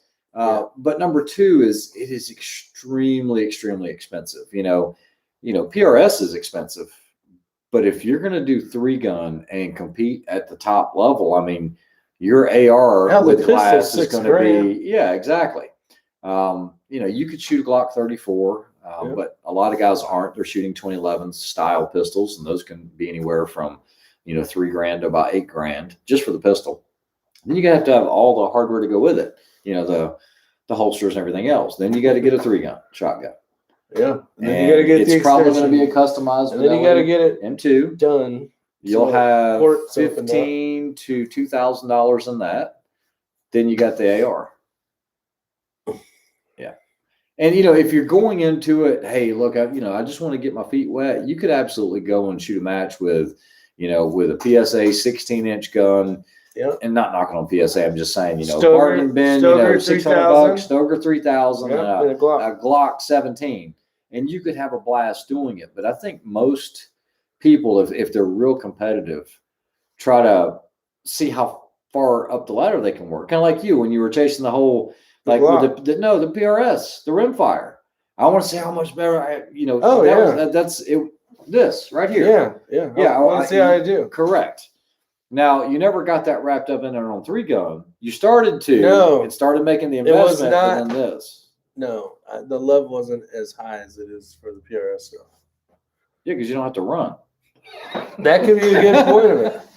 And it's a sport that doesn't matter. It's like golf. You can golf till you're hell dead. Correct. You know what I mean? Yeah. It's a very static sport. That I know. Mm-hmm. Not these ruck matches we're doing where you're trying to kill me, but. Yeah, you need an optic sponsor. Cue the plug. That's right. If you guys need great optics, get over to vortexoptics.com. Oh, there's Matt right there. Your pal Matt. What's up, Matt? You don't have the issue with the XLR. What was the issue? I don't know. But Drew Bradley, it's exactly right. That's my question when they asked me about getting in the 3-gun. It's like, how bad do you really want to do this sport? Do you just want to get your feet with, and the thing is from a self-defense point of view, I mean, that encompasses everything. Your handgun, your shotgun, your long gun. Because you're going to shoot long range. You're going to, most of your bigger matches, you'll shoot out to about 600 yards. If local matches, typically, 200 to 300 yards maybe. But you've got to be proficient with all 3 platforms. Now, maybe your home defense gun is not of an LEM2. Maybe it's a pump or whatever. But you're going to be so accustomed to working that shotgun, working that pistol, reloads, and your ARs. Look at it as training. And there's nothing wrong with that. But if you're trying to be competitive, you will have to start buying the higher end gear. Yeah, it's funny too because I've had people ask me, okay, if you wanted a shotgun for your house for home defense, and there's so much better rifles out there for home defense. I'm like, I'm grabbing that thing. It's got 13 rounds. It's as long as. Yeah, but you need a hallway. It's as long. I know, but you just make a hallway. That's it. That's true. And you can load it fast. I don't know. But I'm like, I'm not grabbing it. I'm going to bring up the surviving man thing. Uh-oh, here we go again. No, this is good though. I think everybody will understand what I'm talking about. Phil Mickelson's in the lead. Phil Mickelson is? Yeah. Dang. He's been golfing a long time. Yeah, he has. It was really nice to get back home and have firearms in my hand that worked and shot precisely, accurately. Yeah, they actually do what they're supposed to do. Yeah, and we all need to have that ability to be able to just pick up anything, be able to figure out the manual of arms on it, and go with it. Call it a find. Field find. You don't have to twist the grip and get it back over to here. And do all this. Tick, tick, tick, tick, tick, tick. My chainsaw gun. No, but it was nice to do that, especially shooting those targets out there in the desert with that thing, and then going with the AR and just. And then I posted one on Instagram where I took that Barrett MRAD and it was like 700. Boom! And I wasn't even standing. I was just sitting on a rooftop and went 2 for 2 with it. And that other stuff, holy crap, man. It's nice to have good stuff. Nice gear definitely helps. It definitely can bring your game up. Doing good, Sniper Hunter. Oh, you know what I want to do? Have you? Tree Feller says in Australia they can't say they have a gun for self-defense.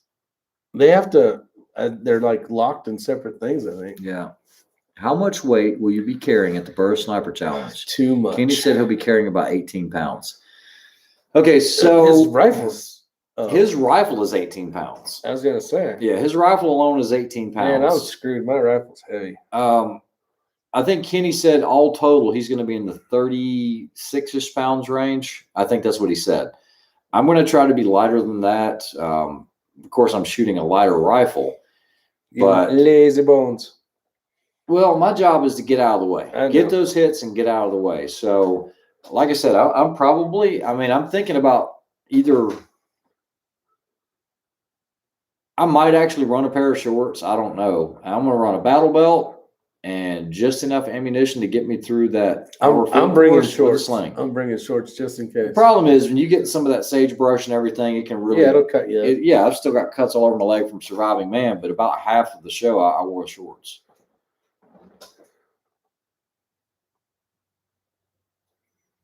Matt Cross, 100 out of 100 contortionist. Oh man. Who's carrying the rice? What are you going to bring for a bag? I know you're going to bring some bag of some sort. What are you going to bring? You mean like a shooting bag? Mm-hmm. I'm going to use the Sandsock gear. That's the lightest stuff I can find. Yeah. Either that or I'll take Ella's fortune cookie. Yeah, that'd be perfect too. Because that's the get light fill. I got the one that's the standard, but it's not that heavy. I might just bring that. And guys, you got to remember, this is not a high mileage ruck style match. It's a haul ass match. It's a haul ass as fast as you can for 1 hour and get done with enough time to save those minutes to turn into points. I just don't want the team behind me to catch us. That's a good way. That's the reason you don't want them to catch you. That's the reason why you have a rifle. No firearms or knives or baseball bats. Tim Davis, what's up, really buddy? allowed for personal self-defense here in Australia. Governments and the media brainwash the masses, telling them what will become. Jeez. Horrible. Pew Pew Peters out there. Who's carrying the rice? I usually have that in my bag. Well, was that the Coltac bag, right? That's the Coltac. I won't be taking it. No Coltac bag for me. Check this out. 12 servings at 100. 1,200 freaking calories right here. There you go. I think there's your answer. Oh, yeah. We talked about this earlier. What'd you talk about? You did 3 miles today. Congrats. Appreciate it. I didn't because I have to do a lot of yard work tomorrow. So I was like, you know what? I'm not running today. You can't. Yard work doesn't work. What are you talking about? Well, if you're on the weed eater. Do you know how many miles I have to walk with a dang weed eater? Yeah, but not the lawnmower part. No, lawnmower, no. Anyways, yeah, if I can kill some of this thing, we talked about it earlier. Talking Rock, I definitely finished in the top 10, but I don't know where in the top 10. More than 5th and less than 10. You fold a rear bag with it and use it at the end. Oh, yeah, you're right. Yeah, the rice. The media here is trying to shame thing. Response is somebody pass me another mag. That's right, DW. Pass me another mag. Did Rick do some physical training today? Yes, he actually walked 3 miles with how many pounds? 28 pounds? Yeah. I thought it was more. It felt like more. I just basically was stuffing it with stuff. Yeah. It's right there. And guys, if you're going to do weight training like that, you need to ease into it because when we were doing a lot of training for these things, we worked our way up to 50-pound packs, and then when we got above 50 and got to the 60-pound mark, I ain't doing that. That's when we started having problems with ankles and knees and everything else. Not walking, but attempting to run with it. Mm-hmm. And so just be careful doing that. It's better just to ease into it, and And you might be a little soon. Well, you're just walking. You're good. I wouldn't run with that weight. No, that'd be horrible on your knees. Yeah. Yeah, Conservative Sniper Hunter, I put out a video today. So the last 4 days, I've ran 3 miles, took yesterday off because I went to the range and had a horrible day. And then today instead of running, which I keep using the word run, there was no running involved. It was called jogging. Walking at a fast pace. Yeah, walking at a fast pace and jogging. And jogging. But I'm doing it. So I'm out there doing it. So it's better than nothing. 18 pounds of tea. Yeah, pretty much. What's up, Griff? How you doing? Solutions. So yeah, it's definitely an adventure. And I've never been a guy that like goes to the gym, has fun doing all that kind of stuff, or running. I'm not a running fan. That's what pistols are for. If you're running for some reason, you're doing something wrong. But yeah, getting in shape is definitely a key. And the reason why is I don't want my partner Hugo out there to, I don't want to be the weak link. I'm going to miss targets and all that kind of stuff, but I don't want to be a complete lazy ass either. And just, yeah, I'm going to put effort into it, at least to show that I'm trying. And there's a good point to be made about being somewhat physically fit or trying to, and I'm going to be careful how I approach this, but you hear a lot of people from the mindset, you know what, I'll be in this position right here and I'll take care of business. But you've got to, and one of the things with Surviving Man, and we talked about this, Rick and I did, is they put a lot more weight on the points on the physical than they did the shooting. Okay, the shooting mattered, but it was a small percentage. It was mostly the physical. Shooting matters. Shooting does matter, but you could have the best shooter on an agency be 50 pounds overweight, and now you're in a ditch, and he's got to sprint 50 yards to you, and he's so out of breath that he can barely stand up. He's not going to be able to have any of the dexterity to be able to shoot. Yeah. So you still got to be able to stay in the fight. Now, for a lot of people that doesn't matter, and I get it. Maybe you're not into competitive shooting or anything like that, and that's fine. But in order to do these matches, you do have to train for them. You've got to be in shape, or you're just not going to be as mobile on your feet. Well, and you're going to be so winded. Mentally and physically, being able to remember stages and being in the right mindset of, okay, this is what you're supposed to be doing. And we're not getting any younger. Not brain farting. And yeah, he's 50 and I'm 50 in a couple months. Yeah. So I'm sure we've fallen a few notches from when we were 25, right? Oh, I know I have. Man, I know I have. So actually, from just 40 to 50. Yeah. 40 to 50 was big for me. Yeah. You are the weakest link. Goodbye. Couple of youngsters. That's right, conservative sniper hunter. Whippersnappers. That's right. 50-year-old whippersnappers. Let's see. One summer I push mowed my grass with a weighted ruck on when I was getting ready for a match. Got some looks from the neighbors. Yeah, I actually put a sweatshirt over the top of that plate carrier just so it wouldn't look as weird running or walking down the roads. I just learned I'm 46 the other day. Drew Bradley, happy birthday. You need to be running in your bunker gear. I don't need to do crap in my bunker gear anymore. I don't even have bunker gear anymore. I didn't even take my name off the back of the back of the tag of the jacket. I'm like, I don't want any of that crap. When they come up with the cross-country long-range competition on horseback. Oh, I'd be game for that. That would be cool. See, I can ride a horse. I grew up on horses. I will never own another. I'll never be around another one. It's a hay burner. Yeah, exactly. My motorcycles, I don't need to feed them. I don't need to clean the hooves. I don't need to brush them down, dry them off. I can just put it in the corner, put it on a battery tender, ride it every once in a while, and it's good to go. Fly mask on. Put some stable in there. Being serious now. You guys are 100% right. I'm 46 Tuesday, and the last few years have been a big negative on my fitness. You guys are making me think about getting out and doing stuff again. Tree Feller, that's a great comment, man. Because good job, Jason. Because it slipped up on me. It was one of those, and I'll be honest, it was 45 to 50. And that's when I noticed the worst shape I've ever been in my life. Yeah. And that's kind of like now. And that's actually since the channel's been started, Well, I'll give you guys a good example, and I don't tell anybody this unless they meet me in person, then just see it. So I've been smoking 35 years. Okay, I haven't been smoking that long, but I do. And I was actually going to mention this tonight. So in the fire service, when I started in the early or the late 80s, smoking was and the fire service is what it was. And what I did was I did structural firefighting. I basically did all gamuts of fire service. So, we did high-rise structure stuff and vegetation. California, the whole world burns in California. So we were always hiking with packs, and they were 45 pounds, and we were going up and down the mountains and all this. And I'd be smoking the entire time. Yeah. And then as the years got older or longer, my gray hair started coming in, and it's just I started noticing it the last few years. Every year we do in the fire service called a pack test. You run. You can't run actually.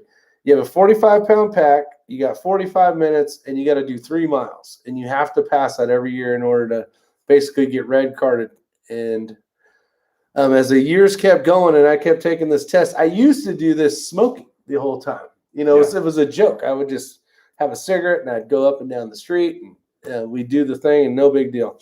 And as the years go by, probably the last few years, it was tough. Like I was worrying about being able to pass. Being a battalion chief, you're more of the administrative, and you're not so much out there hiking the hills with the guys anymore and all that kind of stuff as much as you probably should or I should have. So I've let myself go, and I need to capture it back and start working on it again. So yeah, you'll be like, you'll hear me in a video and I'll be like gasping for air or breathing heavy, and that's because I've been smoking for 35 years. So and I don't promote any of that crap because I don't want kids to see this video and think that a fire chief at the time and he smokes. Oh, that's great. I can smoke. So it was never. I never wanted to be, like promoting that crap. Yeah, so yeah. We always keep it off the videos. Always. Yeah. With the exception of the one little World War II thing where I'm on the ground or whatever. Yeah. But that was part of the storyline. Yeah. But yeah, we never have that on, and there's a lot of time we're very conscientious when we're recording some of this stuff at competitions to make sure nobody's got a cigarette in their hand or anything. Yeah, we try.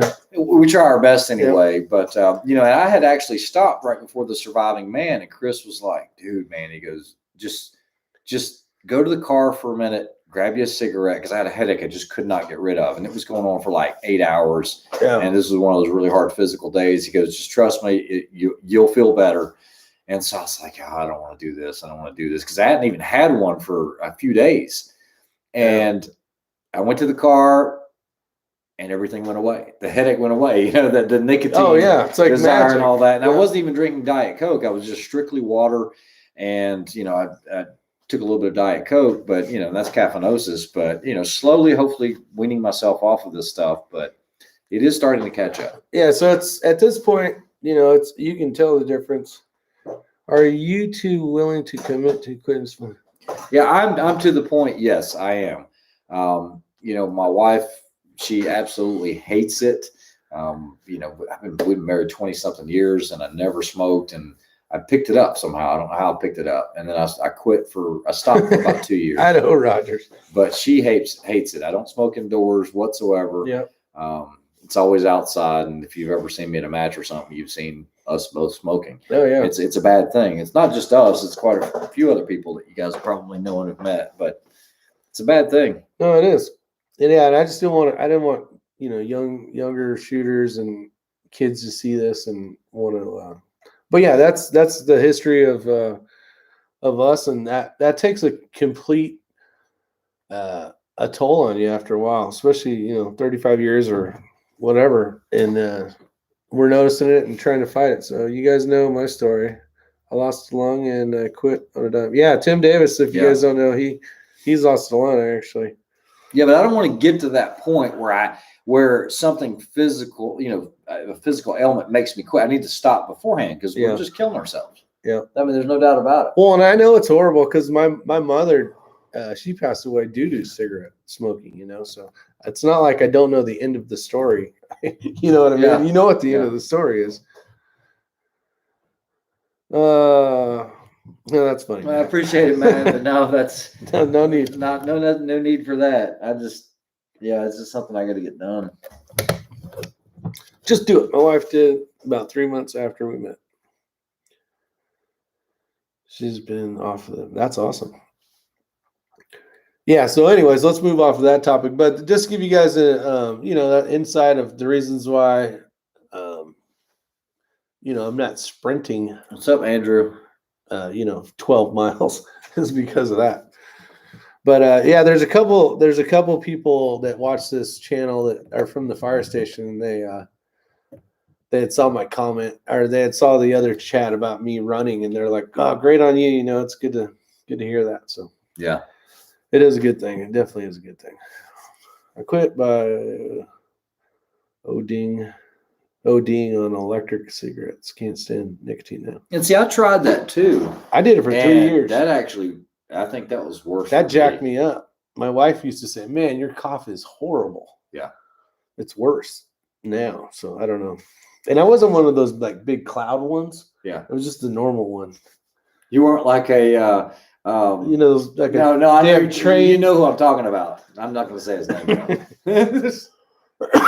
Has to carry 5 battery packs with him. Oh yeah, that's who I'm talking about. Yeah, it's like, dude, where are you? I know that is out of hand. Let's see. Think about how much money you can spend.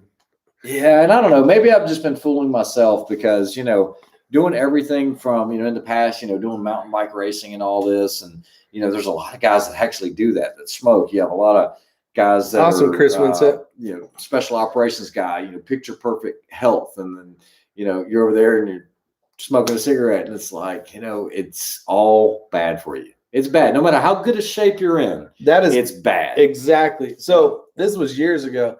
There was a brand new captain at an ex fire station, because I won't say. He had an aorta rip, just rip. His aorta, yeah. And just dead, right? Yeah. This guy ran every day, never smoked, never drank, never nothing. Yeah, it was like what he said. These guys getting lung cancer never smoked. Yeah. So, and I was like, well, I'm gonna go down in a ball of flames. All right, we can switch to the subject. Yeah, true. All right. We know we need to quit. That's right. I enjoy it though, unfortunately. So I think we answered the emails that I had. Do you have any emails that you could, someone? We answered the one, I think. Yeah, we got that one. Mr. Jigaki. I do have to say, people who smoke are never sick like everybody that does not smoke. Drew, I don't know if that's true or not, but I have noticed that. It's I've noticed it quite a bit, actually. Yeah. So maybe there's some truth to that. Think of COVID. Yeah, you had no symptoms whatsoever, other than you were sleepy, but you're always sleepy. No, really, and then there's perfectly healthy. I think it has to do with blood. CCAP said he just mounted his scope up. Nice. Badass, he said. Cost is enough reason. Yeah. Yul Brenner once said, "Don't smoke. Just don't smoke." Rings versus single mounts, like a spur.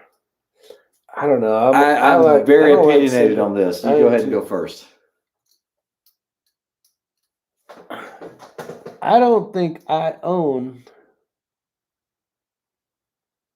I would have to really look hard in there, but I don't think I own any rings. I don't like rings because I just don't. There you go. You're pretty new to it, so yeah. I guess. Okay, I like the ability rings. To go like this. I have so many ring sets, like from Night Force and everywhere else. I mean, I love them. But when you're doing this PRS game and you need data card holders and levels and everything else, having the one-piece mounts like the Spur where they've integrated it so that you can put this on this, and you need the Raptor perch, or you need a level on there, it does make it a little more convenient. Yeah. Sometimes fitment can be a little difficult. So I just did this video on Black Beauty that I'll be taking out to the Bushnell match. Well, I've got to take the spur off of it. It's not enough of a cantilever, so I'm either going to run an F3R machine, which is a little heavier than I wanted to put on there, but it's plenty robust, but I needed more. I need to have more eye relief on it. Yeah, you need more. And then I also need a place to be able to put a Raptor on there because I am going to take it out there. So for a clean, they are, Chris Winsett. The F3R machines for the price are freaking they are hard to awesome. beat. Yeah, they are hard to beat. But I do like What's rings up, Hidden Steel?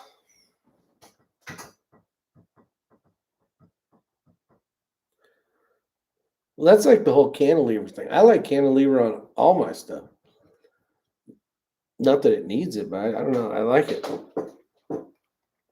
And you can throw it on ARs and not have to deal with it.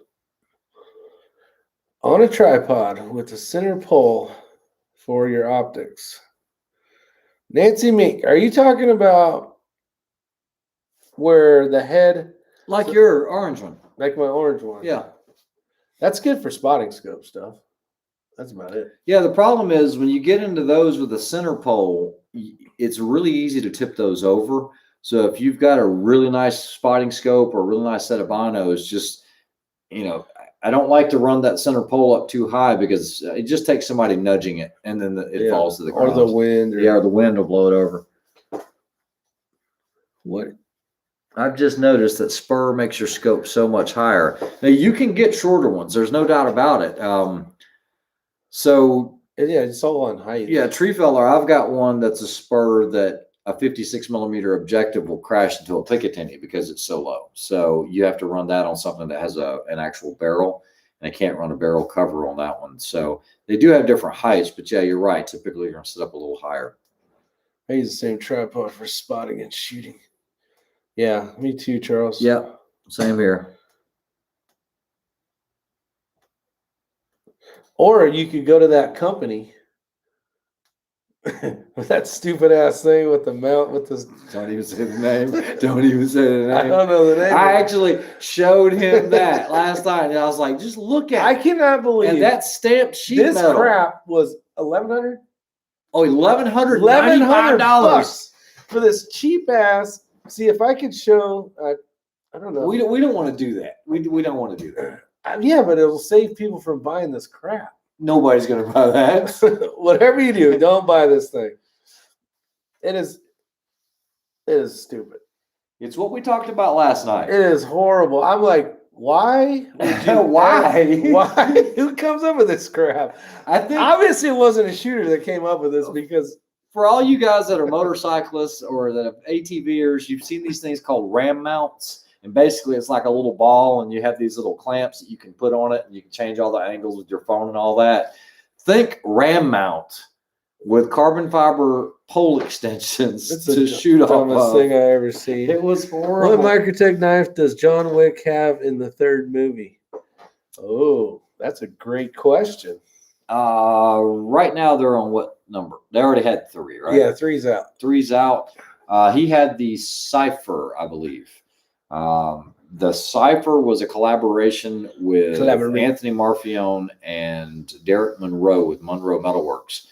And so the Cypher is actually pretty popular now because you can't get it. Hey, Vanessa. But they did a manual, and then they did an auto as well. But I think it was a Cypher in 3. I don't know what he's using in 4. And then, of course, you had the Ultratex and Combat Troodon in 1 and 2. I want to get Tree Feller on here one day to do the old Australian thing. See who wins. It'd be kind of fun. I wish you guys could teach me a thing or two about shooting. No, you're too good, Matt. If you just ever go to the range when we're there. I just read that a ring gun turret mounted on a vehicle is illegal. What do you know about civilian vehicles not being allowed to have those? A ring what? Oh, maybe it's your state. I don't know because F3R machine. I don't know. Because I guess we're going to be breaking the law. What are they even talking about? On the top of a vehicle, having a gun mounted up there. Oh, on the a gun turret being mounted on a vehicle is illegal. So basically, like the Gurkha? Yeah. Well, have fun pulling that over. I do not know anything about civilian vehicles not being allowed to have those. I've never heard that before. And,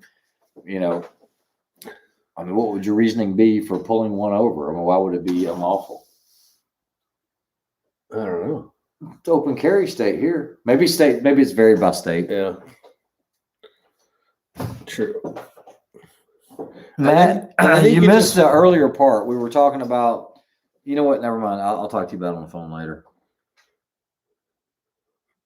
It's not illegal in Oklahoma because I have a buddy with a Hummer and mounted a 50 cal on it. Yeah, I think it's going to be state to state. Either way. How would they even know? You could have just... I have to go to cookout. Me too. It is that time. All right. What are you going to get? Are you going to eat healthy? You can't eat healthy. You can't eat healthy. There's something that Chris taught me. Yeah. And that was eat whatever you want. You exercise, you eat whatever you want. Yeah, but you didn't exercise today. Now we'll tomorrow. What's up, Sergeant Devil Dog?